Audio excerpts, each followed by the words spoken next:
डूंगरी के अंदर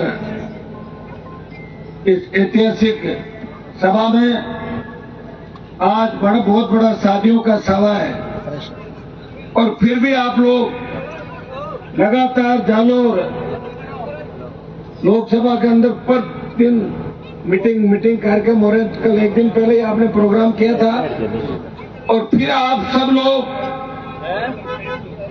हम सबको आशीर्वाद देने पधारे। छोटे भाई वैभव गहलोत को आशीर्वाद देने पधारे। आप सबका हृदय से आभार, अभिनंदन, बहुत बहुत धन्यवाद। हमारे सबके नेता, किसान नेता और विधानसभा में हर पल संघर्ष करने वाले, फिर राजस्थान सरकार में मंत्री रहे और सबसे बड़ी बात कि सांचौर को जिला बनाने वाले। किसी ने सोचा नहीं था सांचौर से जिला बन जाएगा। तुकाराम जी बिश्नोई, छोटे भाई नागौर और राजस्थान के अंदर नौजवानों किसानों की मजबूत कांग्रेस पार्टी के अंदर आवाज चेतन डूडी जी, मुख्यमंत्री जी के नजदीकी और हमेशा उठापटक करने वाले और हमारे भाई धर्मेंद्र जी राठौड़, विशेष श्रेय मेरा इनसे। और हमेशा हर आदमी की देखो आप पिछले 20-25 साल मदद करते हैं। हर एक राजस्थान का भौगोलिक पूरा नक्शा इनके पास, हर एक गांव जानते हैं कौन सा क्या है। बहुत बड़ा धर्मेंद्र जी का। और आज विशेष रूप से इनकी इच्छा भी थी कि हम यह कार्यक्रम जालोर के अंदर सब लोग मिलकर कार्यक्रम करें। छोटे भाई और विश्वविद्यालय के अंदर बहुत कम वोटों से पीछे रह गए हरिंदर जी, जिनका नजदीकी गांव है छोटे भाई हरिंदर। अच्छा, यही गाँव है, ये गांव तो हमारा उनका मनोज जी का भी होगा नहीं? गाड़ी है क्या बगल वाले? बस हेलीपैड से थोड़ा आगे। ये नए नेता आगे की पंक्ति आपने बात होती नंबर को। हिंदू सिंह जी प्रधान चितरवाड़ा, मेरी बड़ी इच्छा थी चितरवाड़ा कार्यक्रम की, लेकिन एकदम से बांटने को पाई, थोड़ी तबीयत भी गड़बड़ हो गई थी। 20 दिन बड़ी लड़ाई लड़ रहा था वहां पे, आपने देखा होगा। लड़ते लड़ते थोड़ा थक गया था, आ नहीं पाए। मेरे को दोबारा आपके ऊपर से दर्ज करा के अपील करूंगा। गणपत सिंह जी, बाबूलाल जी सारण, हमारे आरपी के नेता यहाँ के, बेराराम जी जानी मंडल अध्यक्ष, बीरमाराम जी जानी, ताजाराम सिया घोड़ा मलानी, मेवाराम जी देवासी ब्लॉक अध्यक्ष, तालब खान जी सरपंच साहब सूत्री। आगे सम्मानित मंच उपस्थित मौजूद बुजुर्गों, नौजवान साथियों, बड़ी तादाद के अंदर आशीर्वाद देने पधारी मातृशक्ति, छोटे भाइयों। डूंगरी के अंदर मैं कोई नया नहीं, 2016 से लेके 2024 के बीच शायद 4-5 बार डूंगरी आने का कार्यक्रम रहा। नजदीक बाड़मेर क्षेत्र के अंदर, जिसको मेरी कर्मस्थली कह सकते हो। आज जो मैं संघर्ष इस प्रदेश के अंदर कर रहा हूं, उसमें बाड़मेर जिले की बहुत बड़ी भूमिका है। बाड़मेर के नौजवान हमेशा मुझे ऊर्जा देते थे, कहते थे हनुमान जी लड़ो, थको मत, लड़ते रहो, लड़ते रहो। और मैं लड़ता रहा। मैंने सत्ता को ठोकर मारी। जिस तरह छोटा बच्चा फुटबॉल के लात मारता है, उसी तरह पिछले 20 साल के अंदर 2003 से लेकर 23 तक सत्ता को ठुकराया। और जब देश के अंदर अन्नदाता में संकट आया, तब हरियाणा, उत्तर प्रदेश और दिल्ली के किसान नेताओं ने कहा कि हनुमान जी आप चौधरी चरण सिंह और चौधरी देवीलाल के जयकारे लगाते हो सारे देश के लोग किसान। अब वक्त आ गया है कि हमारा कर्जा उतारो। ये आंदोलन पंजाब, हरियाणा, यूपी और दिल्ली के अंदर चल रहा था। राजस्थान में आंदोलन नहीं था। राजस्थान में 15-16 लोग एक हाईवे पे कोने में बैठे हुए थे। मैंने कहा मैं वो ऋण उतारूंगा जो ऋण आपका हमारे देश के पुरखों पे, किसानों पे है, जो कर्जा माफ करा है, किसान को हमको चलना सिखाया। और हनुमान बेनीवाल ने मोदी की सत्ता को ठोकर मारी और किसानों के लिए 70 दिन सड़क पर बैठा रहा और उस हाईवे को जाम किया जो हाईवे गुजर आरक्षण आंदोलन के टाइम भी जाम नहीं हुआ था। वो 2 बार ब्लॉक, एक बार मैंने ब्लॉक किया जब ब्लॉक मैंने कर दिया तो कई लोग जाके उसके बगल में बैठ गए थे, वो कहते हमने ब्लॉक किया। जब मैं दोबारा गया भगदड़ मची, मैंने कहा ये भी हमारे भाई है, हम भी भाई, हम थोड़ा दूर बैठ गए थे, तो थोड़ी पॉलिटिक्स उसके अंदर हो गई थी। ये चेतन जी वहाँ हजारों लोगों को लेके आए, कांग्रेस के कुछ नेता जो किसानों के प्रति सोच रखते हैं, सुखी भी मिलना है हमसे, क्योंकि मोदी के काले कानूनों का विरोध था। और भाइयों सत्ता अकालियों ने छोड़ी, अकाली तो सत्ता के अंदर इतने समय तक रहे थे, वो तो सत्ता में रहते रहते बोर हो गए थे, इसलिए छोड़ी। और मैंने इसलिए छोड़ी कि हमें कोई ये कह रहा है देखो राजस्थान वाले कुछ नहीं कर रहे हैं, ये दिल्ली आगे, यूपी हरियाणा इन्होंने किया, तो मैंने कहा कि राजस्थान ही बहुत बड़ी ताकत है आने वाले समय के अंदर, इसलिए आपका सम्मान बढ़ाने के लिए मैंने सत्ता छोड़ी। दूसरा, वो आंदोलन लंबा चला और आपने देखा होगा कि राष्ट्रपति का जब अभिभाषण हुआ बजट के बाद फरवरी 21 के अंदर, उस राष्ट्रपति के अभिभाषण पे अगर एक आदमी नारे लगा रहा था और रोक रहा था कि वापस करो कृषि बिल, वो हनुमान बेनीवाल था, उसे ट्वीट किया। उस मैंने वीडियो मेरा बनवाया क्योंकि लोकसभा में बन नहीं सकता, वीडियो बनाया, किसी एमपी को राजी किया। मैंने कहा तू किसान का बेटा है, तू नारे तो नहीं लगा सकता, मेरा वीडियो तो बना दे। तो बोला साहब मेरे पता लग जाएगा, मैंने कुछ नहीं, तू बना दे रुमाल रख के पास में। वो बना के मैंने ट्वीट किया, तो मुझे कहा कि आपका तो ये जब्त कर लेंगे। मैंने कहा तुम जो चाहे कर लो, कौन सोचता है इन चीजों का, तो जान हथेली पे रखे चलते हैं। और प्रधानमंत्री का भी एक बार बजट भाषण रिप्लाई रोका अंदर बेल के अंदर 10 मिनट तक। तो वो ताकत इस व्यक्ति के अंदर, वो ताकत मिली कहां से मुझे? आपसे मिली। जब 2016 के अंदर मैंने हुंकार भरी थी राजस्थान के अंदर, विधायक था निर्दलीय, और सुंदर जी मेरा झगड़ा चल रहा था उस समय। भाइयों 5 लाख लोग नागौर में इकट्ठा हुए, कर्ज माफी, किसान की कर्ज माफी, फ्री बिजली, टोल मुक्त राजस्थान और सशक्त लोकायुक्त, इनको लेके, रोजगार को लेके हमने हुंकार भरी। और नागौर की हुंकार रैली के बाद जब मैंने बाड़मेर में रैली करी, तब 7 लाख से ज्यादा लोग डूंगरी से भी बसें भर के आए थे कि हमें हनुमान जी को मजबूत करना। के बाद मध्य प्रदेश के अंदर कर्ज माफी के आंदोलन को हवा मिली और किसानों ने सीने पे गोलियां खाई और किसान शहीद हुए मध्य प्रदेश के अंदर। तो बीजेपी की सरकार थी वहां पे, तो गोलियां चलाई किसानों को। कर्ज माफी का आंदोलन, फ्री बिजली, टोल मुक्त राजस्थान, इसको लेके सीकर बीकानेर में हमने रैलियां करी। उस वक्त की वसुंधरा सरकार थी, उसने 5 वर्ष बिजली माफ करी और स्टेट हाईवे टोल फ्री किए और 50,000 नौकरियों की घोषणा भी करवाई। लड़ाई आपके लड़ी, पार्टी का गठन किया।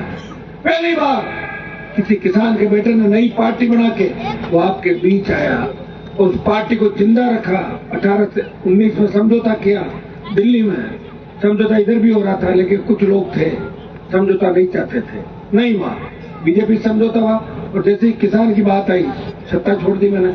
फिर बात आई, मोदी ने कहा कि किसानों ने मुझे नीचा दिखाया, मैं इनका पक्का इलाज करूंगा, तो सेना को ठेके में दे दिया कि किसान के बेटे अब क्या करेंगे, अब कौन सी रेजिमेंट के जयकारे लगेंगे। उस वक्त एक व्यक्ति मजबूती से आपकी लड़ाई लड़ रहा था, सड़कों पे ऑल पार्टी मीटिंग, लोकसभा और जोधपुर में 2 लाख जवानों की रैली करके कहा कि आ रहे दिल्ली की तरफ मोदी जी, तैयार हो जाओ, फिर हम रोकेंगे रास्ते। डरे हुए मोदी ने कहा कि आधे बच्चों को रख लेंगे, आधे वापस भेजेंगे। पहले 75% भेजने की बात थी, 25 रखने की बात थी। आधी जीत आपकी कराई, पूरी जीत आपकी कराएंगे। विश्वास दिलाते हैं इस बार अगर आपने जिता के भेजा तो निश्चित रूप से अग्निवीर योजना के खिलाफ बड़ी लड़ाई देश के अंदर सब जो मंच पे बैठे हैं सब लोग मिलकर लड़ेंगे और किसान के बेटों को उनका हक और अधिकार दिलाएंगे। पूर्व की भांति सेना भर्ती रैलियां भी होगी। पहलवान बेटियों का मामला हो, चाहे दूसरे मामले हो, चाहे कर्ज माफी का मामला हो, एमएसपी खरीद का मामला हो, हमेशा किसान के लिए आपने लड़ते हुए देखा। इस प्रदेश के जितने भी लंबित मुद्दे थे, चाहे पंजाब, हरियाणा, राजस्थान को उसके हिस्से का पानी दे रहा, हनुमानगढ़ से डेलीगेशन लेके पंजाब के मुख्यमंत्री से मिलने गया, 3 दिन पानी चालू भी कराया। एक दुर्भाग्य से फिर वो अकाली और हड़ताल पे आ गए थे, बड़ा पानी रुक गया। शिक्षित क्षेत्र बढ़े, राजस्थान का प्रदेश को विशेष राज्य का दर्जा मिले और हमारे खनिज संसाधन अथाह संसाधन राजस्थान की धरती में है, लेकिन जियोलॉजिकल सर्वे सही नहीं हो रहे हैं। हमारे डेगाना में एक टंगस्टन की माइंस है, वो हमारे खिलाफ वाली जो पार्टी थी, मिर्जा जो थे वहां पे राज कर रहे थे, उन्होंने उसको बंद करा दी थी माइंस को। मैंने उसका आदेश कराए और जब टीम वहां पहुंची तो टीम ने देखा कि यह तो लिथियम है, और अगर लिथियम निकल गया तो बाड़मेर से भी ज्यादा नागौर नहीं पूरे राजस्थान के बारे न्यारे हो जाएंगे। इतनी बड़ी तादाद के अंदर लिथियम लेकर भाइयों, सही जियोलॉजिकल सर्वे अगर होता, और जिस कंपनी को बाड़मेर के अंदर जियोलॉजिकल सर्वे करने का ठेका दिया था वो फेल हो गई थी। 20 साल पहले तेल निकलता सूखी, यहाँ पे तेल तो था ही लेकिन तेल पकड़ में नहीं आया। हमारे नागौर में ऐसी स्थिति थी कि खेतों में नीचे पानी था, जमीन में। नाथुराम जी कहते थे ट्यूबवेल मत खोदना, भूत आ जाएगा, अंदर मत निकलना, तो राक्षस आ जाएगा। तो बेचारे कमा के खाने के लिए वहां जाते थे, मालवा प्रदेश। और आपने तो देखा होगा कि हम किन पर, आप हमारे भाई थे, आप हमें फॉलो कर रहे थे। मुझे कुछ मेघवाल समाज के लोग कह रहे थे नागौर में कि साहब थे तो डूबिया माने ले डूबे मैं किया कि नाथुराम साहब ये भाषण देते थे कि ट्रेन आएगी तो चोर आएगा, लड़कियां पड़ेगी तो चली जाएगी, ये होगा वो होगा। हम आपको फॉलो करते थे खाटा पड़े मैं थार लाख ये सही बात है भाई, ये मजाक की बातें नहीं है। हिस्ट्री उठा के देख लो ना, मैं तो ऐसे तो नहीं कह रहा हूँ। शायद 2-3 लोग घूम रहे होंगे, जयपुर से निकाला हो कुछ पागल, वो यहाँ प्रचार करने घूम रहे हैं भारतीय जनता पार्टी का। 2-3 को सस्पेंड किया था समाज से, और कुछ लोग हैं जो पत्थर रोड पे किसी वक्त भी पत्थर आ सकता है, ध्यान रखना सड़क पर। कुछ लोग ऐसे भी जो 4-5 बार हारने के बाद मानसिक स्थिति खराब हो गई तो घूम रहे हैं, खुद का घर तो संभल नहीं रहा। कह रहे आज जालोर में कार्यक्रम है, बाढ़ में जालोर वाले खाली बैठेंगे तो और आगे और लिख दिया कि कॉमेडी किंग इतने बजे लालजी की तो भी क्या कहते हैं, मार देता हो गया, मार दिया सारा इच्छा होगा ना। तो भाई राजनेताओं से उनका नाम पड़ गया कॉमेडी किंग। एक हमारे समाज का ठेका लेकर घूम रहा है जयपुर में लंबे सालों से, शराब का कारोबारी था, पहले साइकिल के ट्यूब में दारू बेचता था, दिमाग खराब हो गया, 2 पैसे हो गए तो बोले मैं बड़ा समाज का ठेकेदार हो गया। कौन किसको मानता भाई? समाज तो उनको मानता है, किसान उनको मानता है, तो सड़कों पर उनके लिए लड़ते हैं, जो त्याग और समर्पण करते हैं। दलालों को कोई नहीं मानता। जयकारे भगत सिंह के लगते हैं। आजादी का आंदोलन में कुर्बानियां कई लोगों ने दी होगी, चुगली कईयों ने करी होगी, लेकिन भगत सिंह के जयकारे इसलिए लगते हैं कि उन्होंने छोटी उम्र के अंदर जिस तरह असेंबली में बम फेंका, जिस तरह उस अंग्रेज को जाके मारा, जलियांवाला बाग का जिसने अटैक किया था भाइयों, इसलिए उस व्यक्ति को क्रांतिवीर कहा जाता है। अपने घर के अंदर हर कोई शेर होता है।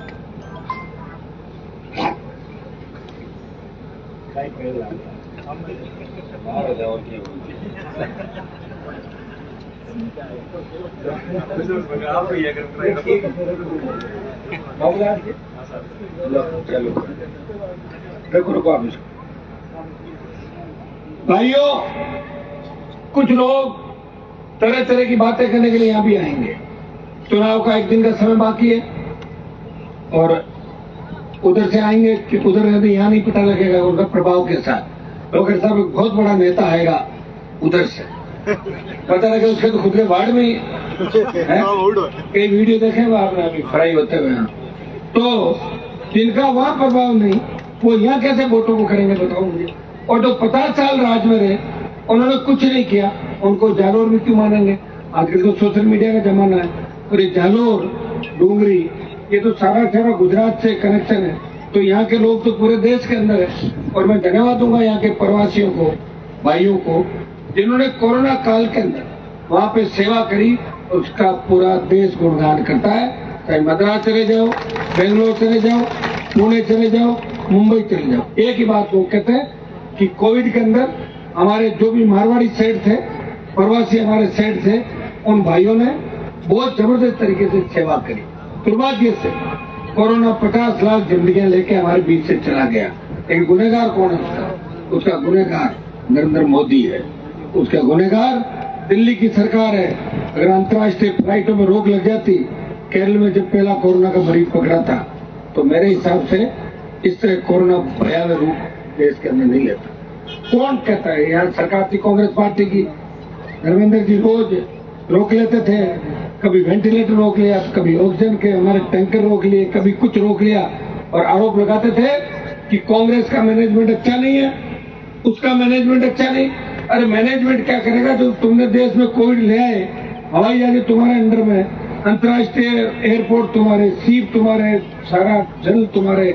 जब कोई एंट्री करेगा तो कहीं से करेगा, और जब एंट्री पॉइंट ही खुले हैं, 2 महीने लोकसभा चुनाव जीत करके ओम बिरला ने, मोदी जी ने कि रिकॉर्ड बना रहे हैं कि लोकसभा चलाई हमने कोविड के अंदर। एक रिकॉर्ड थोड़ी बना, बर्बाद कर दिया देश को। और लंपी के अंदर जिस तरह गौ माता ने दम तोड़ा, लंपी का टीका 2019 के अंदर जब उड़ीसा बंगाल में लंपी आई, उस समय टीका इजाद कर लेते, इस तरह गौ माता को दम नहीं तोड़ना पड़ा। कितनी गायें गई थी अपने, ऐसे गई नहीं गई बताओ मुझे। पूरी तरीके से गाँव में हाहाकार मच गया था, और लोग जेसीबी से खड्डे कर करके नहीं किया, कहाँ नहीं किया। तो भाइयों, ये सारी परिस्थितियां आपने देखी है।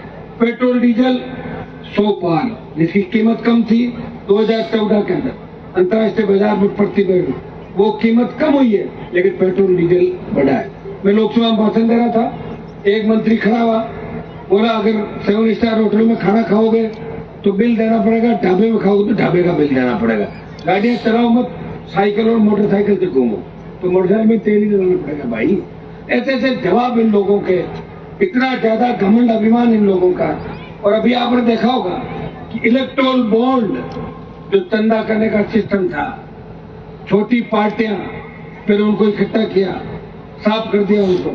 हमारे जैसे लोग बच गए, क्योंकि हमारे इलेक्टोरल बॉन्ड के बारे में तो भी जानता है, 100 रुपए नहीं ली किसी, इसलिए कोई तकलीफ मेरे नहीं पड़ी। लेकिन कांग्रेस पार्टी का अकाउंट इसलिए सीज कर देना कि कोई 7-8-10 लाख की पेनल्टी हुई, 14 लाख की पेनल्टी 5 गुना कर दो। लेकिन आप 2 मिनट बैठो, बहन जी बैठो, 2 मिनट बैठो। 14 लाख रुपए बोले साहब कम ज्यादा हो गए, इसलिए इनका अकाउंट सीज करके करोड़ रुपए का पकड़ा दिया। ये जो चाहे करते हैं, लेकिन इलेक्टोरल बॉन्ड के अंदर एक कंपनी से पैसा लिया जो गाय के मांस का निर्यात करती है बाहर, 250 करोड़ रुपए। कितने? 250 करोड़ गाय के मांस का निर्यात करने वाली कंपनी से लिया। कौन सा धर्म है इनका? कौन से कर्म है इनके? कैसे धर्म के ठेकेदार बन गए? कहाँ लिखा है ये? लड़ाई तो हमने लड़ी है, सब लोगों ने लड़ी लड़ाई, किसानों ने लड़ी, जवानों ने लड़ी। और देश की आजादी के अंदर जितना योगदान हिंदुओं का था, मुसलमानों का भी कम नहीं था। इस तरह किसी पर उंगली यूं नहीं उठा सकते। हर जाति के अंदर उससे तक बुरे व्यक्ति होते हैं, हर जाति में भले व्यक्ति होते हैं। हमारी जाति में भी आप देख लो, नेताओं में 2-3 सड़क पे पत्थर फेंक रहे हैं, हम अच्छा देख रहे हैं, सारी जाति खराब थोड़ी है, अच्छे भी तो है। कोई सड़क पे पत्थर में बुरा भी है। हर जाति समाज के अंदर अच्छे और बुरे लोग होते हैं। तो भाइयों, किसी एक व्यक्ति के खराब होने से अगर जाति को टारगेट करो, धर्म को टारगेट करो, ये लोकतांत्रिक देश है वर्ल्ड का सबसे बड़ा। और ये संविधान बाबा साहब भीमराव अंबेडकर ने बनाया था, के अंदर लिखा था कि वोट प्रत्येक व्यक्ति देगा। पहले वोट का अधिकार नहीं दे रहे थे, तब उन्होंने कहा कौन वोट डालेगा? किसी का उद्योगपति डालेगा, किसी का पढ़ा लिखा डालेगा, किसी का। उन्होंने कहा नहीं, देश गुलामी की बेड़ों से मुक्त हुआ है 150-200 साल की, इसलिए प्रत्येक व्यक्ति को वोट का अधिकार। ये वोट का अधिकार बाबा साहब ने बनाया था, जिनका नारा जय भीम के नाम से करते हैं। भाइयों, उन बाबा साहब के बारे में हमारा एक नेता मेरे जिले का, वहाँ एक मेरे इलाके में एक प्रेसिडेंट को लेके बैठा और कह रहा था कि आपने बाबू जी संविधान बनाया। हमारे बाबा थे ना तो हम जी, तो उनको कह रहा है छाटों को इकट्ठा करके थाने ठाक होने और संविधान बाबू बड़ी मुश्किल में बनाया। तो वो एक होशियार मैंने फोन किया कि वो साहब संविधान बाबू आप लोग बनाए कोई दूसरे बारे मेरे को तो बाबा साहब भीमराव अंबेडकर ने बनाया, नाथुराम ने कौन बनाया? आप लोग बस साहब तो रोक और देते हैं। अब किस तरह बेवकूफ बनाने रानी विचारा बोले बाबू साहब बड़ी मुश्किल में संविधान बनाए। और ज्योति भाषण दे के कह रही थी कि 400 पार संविधान बदल देंगे। तेरे गांव में बना के संविधान तो कोई नहीं बदल पाया। या कई लोग आए चले गए, दिल्ली पे कई आक्रांत आए गए, कई धर्म आए चले गए, कईयों का राज चला गया। हिंदुस्तान की लोकतांत्रिक व्यवस्था कभी खत्म नहीं हुई। ये वर्ल्ड के अंदर अमेरिका, जर्मनी, इंग्लैंड अपनी तारीफ करते इसीलिए करते हैं कि उनके जो देश है वहाँ अलग तरीके का कल्चर, यहाँ का कल्चर अलग है। या कोई भी आएगा उसको अपनी पूजा अर्चना का अधिकार है, बोलने का अधिकार है, भाषा का अधिकार है, स्वतंत्रता का, कपड़े पहनने का, वक्तव्य देने का, ये सारे अधिकार यहाँ पे। अगली बार राज बढ़ा दिया ना तो मोदी अधिकार छीन लेगा, चुनाव भी नहीं कराएगा, बैठे रहना चुपचाप, कुछ नहीं होगा। न वोट है न कोई बात है। तीसरे घंटियां बजवाई ना कोविड के अंदर, सबसे घंटियां बजवाई, घंटे बजवाए, मोमबत्तियां जलवाई, ताली बजवाई, पूरे देश को क्या कर दिया, ताली बजवाई सबसे, किया नहीं किया। इस बात को अपने को याद रखना है, ये लोग सिवाय बेवकूफ बनाने के कुछ नहीं करते। इस बात का विशेष रूप से ध्यान रखना। और भाइयों, एक बात का ये भी ध्यान रखना हमेशा, जो व्यक्ति अपनों को छोड़ के चला जाता है बुरे वक्त में, उस व्यक्ति का भी ध्यान रखना होता है। स्वार्थ के खातिर कोई व्यक्ति जहां से पैदाइश होती है, शुरुआत होती है, उसको छोड़ के चला जाता है, ऐसे लोगों का भी ध्यान आपको रखना होगा। कौन रखेगा? और तो आपको मैं तो रख ही लूंगा ध्यान, जो तय है मैं तो ध्यान रखूंगा ही रखूंगा, लेकिन मैं कितनों का ध्यान रखूंगा भाई? जिनको भी ट्रेनिंग देता हूँ भाग जाते हैं, जिनको भी लाता हूँ सारे छोड़ के भाग जाते हैं। थोड़ा सा बराबर साफे बनाए भाग जाते। मेरे नागौर के अंदर तो एक नेता बनाया मैंने, वो 5 साल में साफे इकट्ठे करके ले गया मेरे 5000 कितने आगे छोड़ो, 5000 साफे ले गया। और एक साफे वाला आया मेरे पास, बोले साहब एक बात करी थी। मैंने कहा क्या? बोले साफे बिकते हैं क्या? मैं क्यों कहाँ पे? बोले साहब वो आपके साथ थे ना, उन्होंने छापे बेचे थे। मैं क्यों कितने छापे? बोले 5000। कितने रेट में? बोले 70 रुपए के साथ। 35 लाख के छापे बेच गया। आरएलपी का नेता था और बीजेपी के अंदर घुस गया। ऐसे हर जिले में गंदगी छोड़ के भागी, छोड़ के भागी। उनका भी ध्यान रखना सब लोगों को, ठीक है ना? हनुमान जी को कमजोर करने की जो भी कोशिश करे, उसके सामने मोर्चा आपको खोलना। आपको ये नहीं देखना कि उसको क्या हो रहा है क्या नहीं हो रहा। आप भावुक को देख जाते हो, आधे घंटे के अंदर करने लग जाते हो। लेकिन मेरी लड़ाई एक दिन की लड़ाई नहीं है, ये 25 साल का संघर्ष है। पूरा परिवार खो दिया, जिंदगी खराब कर लिया आप लोगों के लिए। आपका सम्मान दिल्ली में बढ़ाया, देश में बढ़ाया। जिस सेंट्रल हॉल के अंदर लोग कहते थे कि राजस्थान वाले कुछ नहीं कर सकते, उसी सेंट्रल हॉल के अंदर कहते हैं ये हनुमान जी है, तो तीनों घुसपैठे घुसे थे, उनको कैसे ठोकर अंदर ध्यान रखना है आपको। इसलिए किसी के चक्रों के अंदर नहीं आना है। हवाएं चलती रहती है, कौन एमपी बनेगा, कौन एमएलए बनेगा, इससे कोई फर्क नहीं पड़ेगा। हनुमान बेनीवाल अगर ताकतवर रहेगा तो नए नेता पैदा कर देगा, और उसको अगर कमजोर कर दिया तुम्हारा कोई धनी नहीं, फिर तुम्हें ले जाके समाज के ठेकेदार जगह जगह बेचेंगे। भाइयों, अशोक जी का अभी जो गठबंधन कराने के अंदर सबसे बड़ी भूमिका मेरा अलायंस कांग्रेस पार्टी से कराने में, तो आपके पड़ोसी लोगों का विरोध था। वो चाहते थे कि नहीं हो। कई कांग्रेस के अंदर 1-2 लोग और थे, तो 18 के अंदर तो हाथा जोड़ी करके मेरे पास गए। अब छोटे मोटे नेता गलती से बन गए, उनकी चाहती कि अलायंस नहीं हो। इस व्यक्ति ने कहा अलायंस होना चाहिए, बीजेपी को रोकना है, और अलायंस हुआ। और ये अलायंस का ही परिणाम है कि आज 15 सीटों पे भारतीय जनता पार्टी करारी हार की ओर जा रही है। ये राजस्थान में अलायंस लाखों आरएलपी के नौजवान मोदी को उखाड़ फेंकने के लिए तैयार है।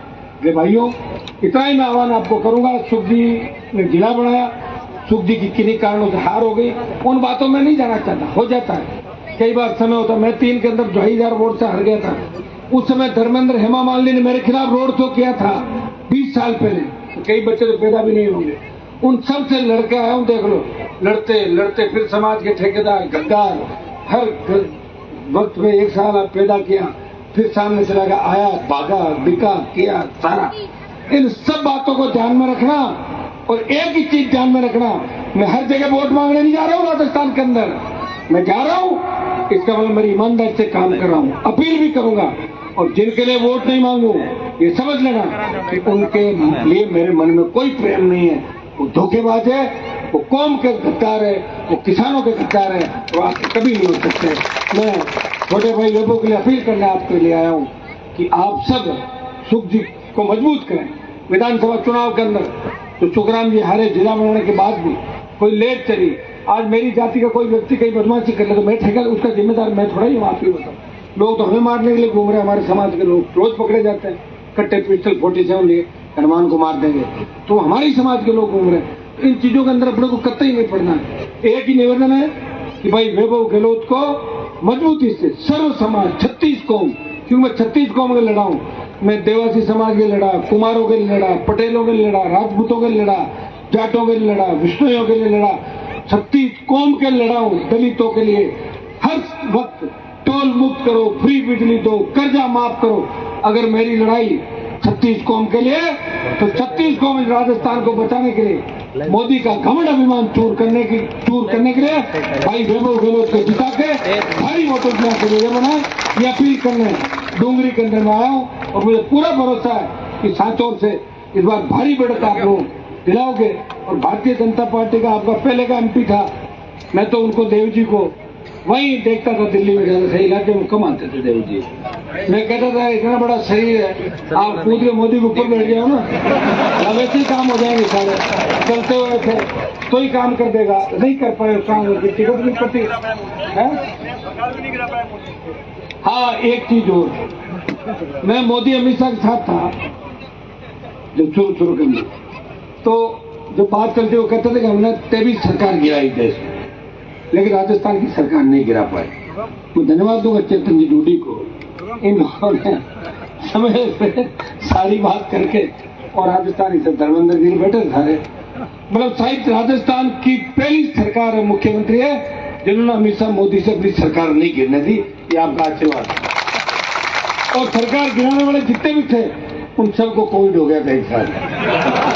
अब शुरू में कोविड किसको, मेरे को भी हो गया, क्योंकि उस वक्त मैं भी 3 MLA के साथ इनके खिलाफ था।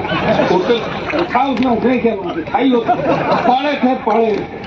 अब इनके पाड़े में खड़ा हूँ, जहाँ हूँ वहाँ ईमानदारी से हूँ, और जहाँ नहीं हूँ दुनिया की कोई ताकत मुझे वहाँ खड़ा नहीं कर सकती। मैं परवाह नहीं करता इसकी कल क्या हूँ, मैं परवाह आपकी करता हूँ। मेरे अला कमान आप लोग हो, आपका सम्मान बना रहे। हमारे यहाँ जो एक आंदोलन चलना चल रहा था गुड़ा एमा गुड़ा लोकसभा विधानसभा, मैंने मामला उठाया था बाबूलाल जी, इस बार हम सब तय करेंगे बैठ के, नर्मदा का पानी यहाँ पे कैसा है, माई का पानी भीनमाल कैसा है, हमारा राजस्थान सिंचित कैसे हो, हमारा राजस्थान हरा भरा कैसे हो, हम मिलकर प्रयास करेंगे। निश्चित रूप से राजस्थान सरकार की 5 साल की जो योजनाएं थी वो गरीब के लिए, किसान के लिए, सड़कों का जाल राजस्थान के अंदर बिछा, दिल्ली ने पैसा रोक लिया, फिर भी किस हालात में मुख्यमंत्री ने बजट का जो एडजस्टमेंट करके और प्रत्येक गरीब व्यक्ति तक पहुंचाने का प्रयास किया। कि भारतीय जनता पार्टी के लोग ये नोटंकी का खेल नहीं होता, कार्टून। भजन लाल, ओम बिरला, सीपी जोशी, आपका ये भीलवाड़ा, ये लोग सरकार चला रहे हैं। भजन लाल कहता है कि मैं मोदी को श्रद्धांजलि देता हूँ जिंदा कर। वो कहता है कि मेरी रात फ्लैट में उड़ जाएगी, रात को उड़ेगी किसी, मेरी रात फ्लैट में उड़ जाएगी। 7 काल 5 बार खाना खाता दिन में भजन लाल, कितनी बार?